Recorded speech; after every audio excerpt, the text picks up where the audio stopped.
All right, guys, your Mindset Minute.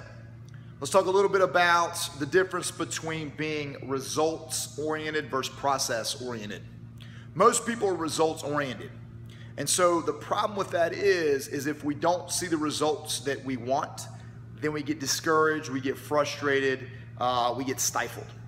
But if you focus on a process towards a goal, obviously you gotta have a goal, you gotta have some result you're looking to accomplish. But if you focus on the process of attaining that, then one, you have to figure out what that process is gonna look like. You have to develop a method that you're gonna follow, a system you're going to follow in order to get and obtain that result. But the focus is not on the result, it's on the actual steps of the process.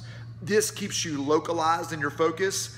You're gonna have much less frustration because you get to take down those little steps as you go instead of worrying, am I closer to that result that I want? Oh man, I'm so far away from it. What am I gonna do? You get less stifled if you focus on that process. Process orientation versus result orientation.